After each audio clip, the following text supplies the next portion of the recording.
আসসালামাইকুম গাইস, চলে আসলাম আমি আপনাদেরকে নতুন কিছু দেখানোর উদ্দেশ্য।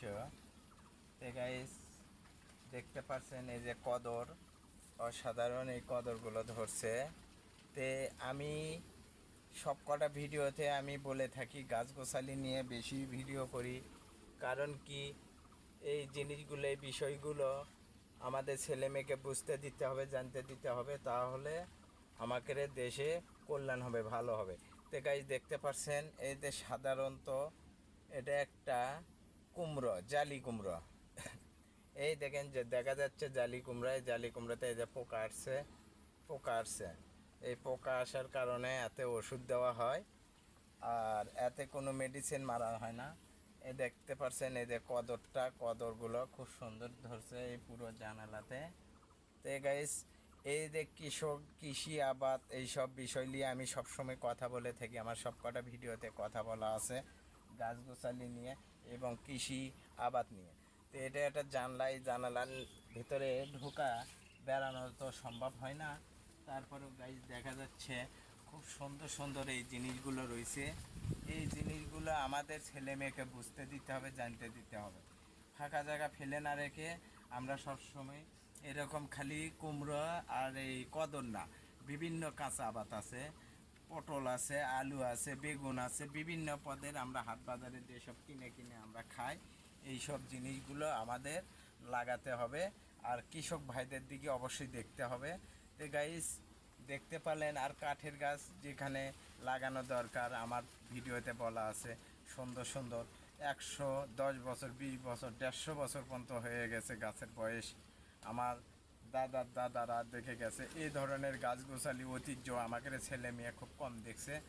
তো এই জন্য আমি চেষ্টা করি এই সব পুরাতন স্মৃতিগুলো আমাদের ছেলে মেয়ে দেখুক আর বুঝুক। বোঝাতে হবে যে ফাঁকা জায়গা ফেলে না রেখে এই ধরনের গাছগাছালি লাগালে আমাদের কী কী উপকারিত হয়। আর এই কাঁচা তরকারি এই হাট বাজারে অবশ্যই আমরা যে টাকা দিয়ে কিনে খাই, কিন্তু দেখা গেছে বাংলাদেশে চাকরিজীবী ব্যবসায়ী এইসবই বেশি, কিন্তু কৃষকের অংশ একবারে কম। তো গাইজ, দেখা গেছে এদের এই ধরনের আবাদ আমাদের কৃষক ভাইদের উৎসাহ দেওয়া এবং ভালোবাসা। যেমন প্রতিবার ফসল ফেলে কিন্তু এরা কিন্তু লাভবান হতে পারে না। এই যে পোকা আসছে, এইবারে আমাদের এই এলাকাতে মিষ্টি আলু গাড়া হচ্ছিলো, সেই মিষ্টি আলু সব খেতেই ফেলে দিয়ে গেছে, কৃষক তুলতে পারেনি, সব পোকা ধরে গেছে। তো গাইছে এই ধরনের বিষয়গুলো আমাদের দেখতে হবে, কৃষক ভাইদের পাশে থাকতে হবে, উৎসাহ দিতে হবে, তাহলে দেশকে এগিয়ে নিয়ে যাওয়া সম্ভব। তো গাইস, সুস্থ থাকেন, ভালো থাকেন। আমি আরও বেশ কিছু জিনিস আছে আমি আপনাদেরকে দেখাবো। তে আপনারা সবাই সঙ্গে থাকেন। তে গাইস, দেখতে পাচ্ছেন ওই পাশে দেখালাম এই তরি তরকারির গাছ, মানে আবাদ কিভাবে করা হয় এই বিষয়গুলো জানার জন্য। আর এই দেখেন অসাধারণত একটা কাঁঠালের গাছ, কাঁঠালগুলো ধরছে দেখেন, অপূর্ব সুন্দর। এই কাঠের গাছ থেকে এইটা একটা জাতীয় ফল আমাদের কাঁঠাল, খুব সুন্দর এই ফলটা দেখতে অসাধারণ। এই পাশে ধরছে, এই পাশে, এই পাশে চারিদিকে মানে কাঁঠাল ধরছে, ডালে তো ধরছে। এই ধরনের গাছ লাগানো আমাদের দরকার, তাহলে আমাদের দেশে কল্যাণ হবে।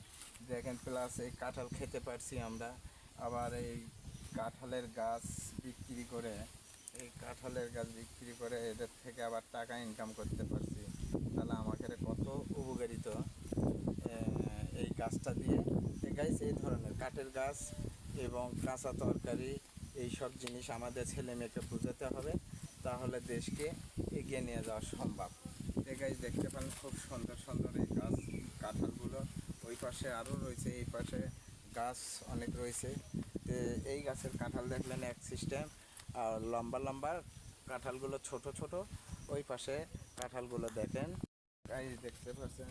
এই যে এই গাছের কাঁঠালগুলো আবার গোল গোল কিন্তু ছোট। তো এই ধরনের গাছগাছালি আমাকে বেশি বেশি লাগানোর দরকার, দেশের কল্যাণ ভালো।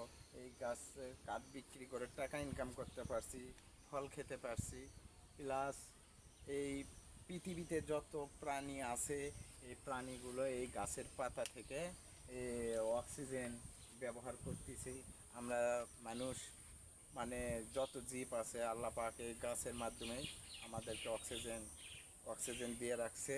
তে দেখা গেছে ক্লিনিকে হাসপাতালে আমরা যদি 10 মিনিট 5 মিনিট থাকি, যে 5,000 50,000 20,000 1 লক্ষ 1.5 লক্ষ টাকা পর্যন্ত বিল দেওয়া লাগে অক্সিজেনে। ওটা একটা বোতলের অক্সিজেন। আর আমরা এই গাছ থেকে আল্লাহ পাক এমন একটা নিয়ামত দিয়েছে, ফল খেতে পারছি, কাঠ বেচে ইনকাম করতে পারছি। এই গাছের দ্বারাই অক্সিজেনের দ্বারাই আমরা সেকেন্ডে সেকেন্ডে কোটি কোটি টাকার মানে অক্সিজেন ব্যবহার করছি এই পৃথিবীতে। ঠিক আছে, এই বিষয়গুলো ছোট বিষয়গুলো যদি আমরা আমাদের ছেলে মেয়েকে মানে বোঝাই, তাহলে দেশকে এগিয়ে নিয়ে যাওয়া সম্ভব, ভালোবাসা সম্ভব। তো গাইস দেখতে পাচ্ছেন আমার আরও বেশ কিছু ভিডিওতে পুরাতন গাছ দেখানো আছে, 120 বছর 30 বছর এই ধরনের গাছ দেখানো আছে। তো অবশ্যই আমার ভিডিওগুলো আপনারা দেখবেন, ভালো লাগবে। তো গাইস এই বলে আমার ভিডিও আমি শেষ করছি। আর আমার কথাতে যদি কেউ অসন্তুষ্ট হন, তাহলে অবশ্যই ছোট ভাই হিসেবে আমাকে ক্ষমার দৃষ্টিতে দেখবেন। আর এর চেয়ে সুন্দর সুন্দর ভিডিও যাতে আমি আপনাদেরকে দেখাতে পারি, সবাই আমার জন্য দোয়া করেন। আমিও আপনাদের জন্য দোয়া করি। আল্লাহ পাক আপনাকে সুস্থ থাকুক, ভালো থাকুক। আল্লাহ হাফেজ।